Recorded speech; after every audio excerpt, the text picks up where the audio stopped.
बाबा शिव माँ पार्वती जी की वाणी को सुन करके सहज ही भाव से अपने मन में प्रसन्न हो जाते हैं और अनेक प्रकार से पार्वती अम्बा की प्रशंसा करते हैं और वो कृपा निधान फिर अपनी वचन में बोलते हैं। क्या बोलते हैं?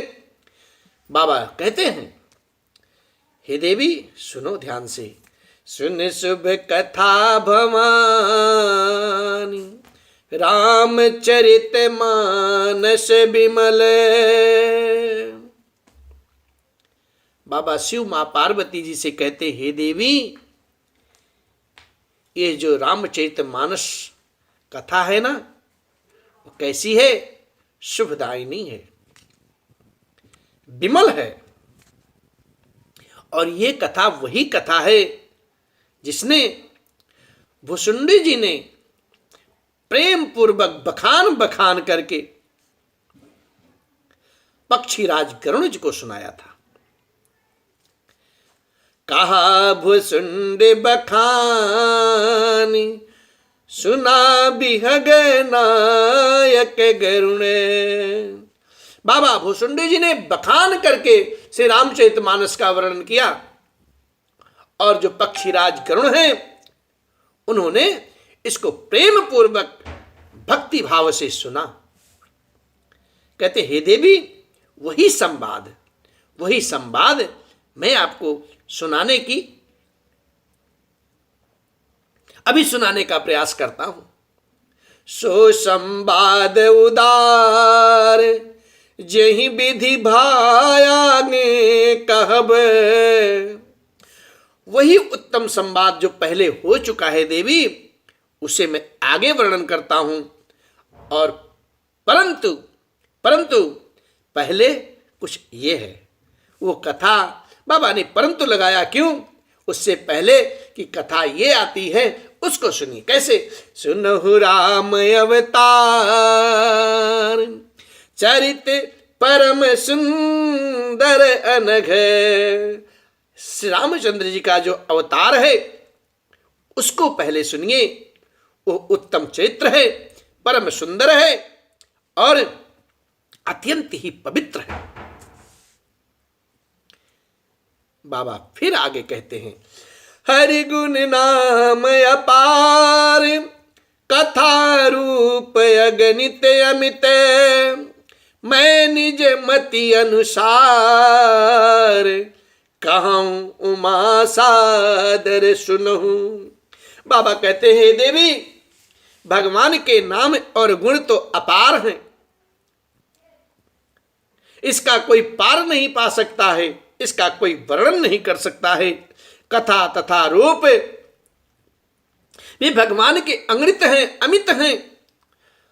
परंतु हे देवी जहां तक मेरी बुद्धि जाती है उसके अनुसार मैं इस कथा को, इस चरित मानस विमल को मैं सुनाने का प्रयास करता हूं और उसे आप प्रेम पूर्वक सुनिए। बाबा फिर आगे कहते हैं प्रेम भाव से, अरे सुनि गिरिजा हरि चरित सुहाए विपुल बिसद निगमागम गाए। हरि अवतार है तुझहि होए इदमित्तम कही जाय न सोए। हरि अवतार है तुझहि होए इदमित्तम कही जाय न सोई। बाबा शिव माँ पार्वती जी से कहते हैं, हे देवी अब भगवान का वह सुंदर चरित्र सुनो जिसको वेदों ने गाया है। और भगवान का अवतार जैसे होता है वह कारण मुझसे यथार्थ कहते हुए नहीं बनता। बाबा कहते हैं कि हे देवी राम अतर के बुद्धि मन बानी मत हमारे ऐसे सुनहि सयानी। राम अतर के बुद्धि मन बानी मत हमारे ऐसे सुनहि सयानी। तदपि संत मुनि वेद पुराना, जस कछु कहाहीं सुमति अनुमाना। हे पार्वती सुनो, प्रीति पूर्वक सुनो भगवान राघवेंद्र की कथा।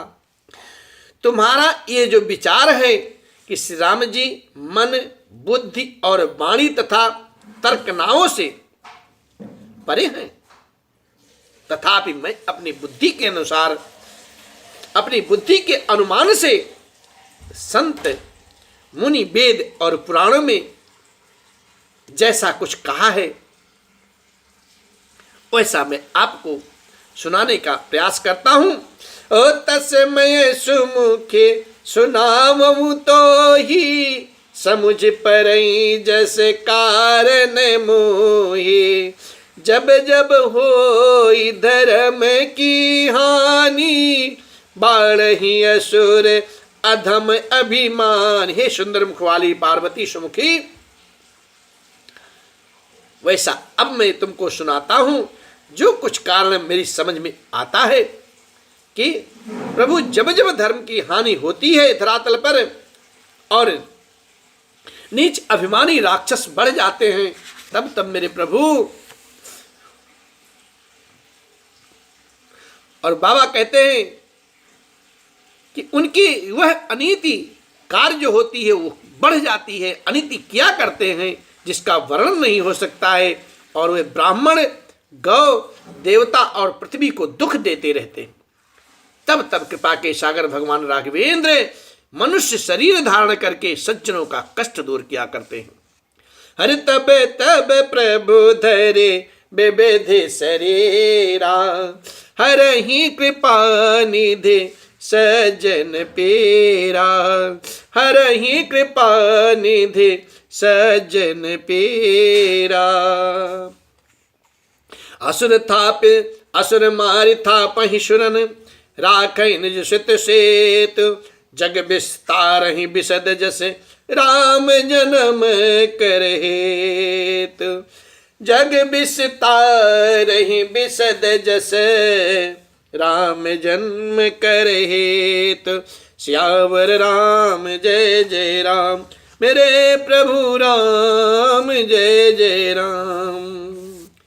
तेरी मर्जी का मैं हूँ गुलाम, ओ मेरे अलबेल राम। तेरी मर्जी का मैं हूँ गुलाम, ओ मेरे अलबेल राम। मेरे अलबेल राम, मेरे अलबेल राम, मेरे अलबेल राम, मेरे अलबेल राम। तेरी मर्जी का मैं हूँ गुलाम, ओ मेरे अलबेल राम।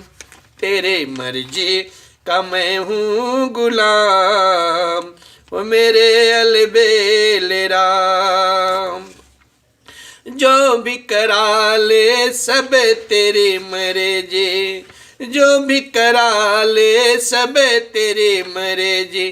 चाहे दे दो सजाया इनाम, ओ मेरे अलबेल राम। चाहे दे दो सजाया इनाम, ओ मेरे अलबेल राम। तेरे चरणों का मैं हूँ गुलाम, ओ मेरे अलबेल राम। हार गया तेरी हार गया हूँ मेरी अल्हड़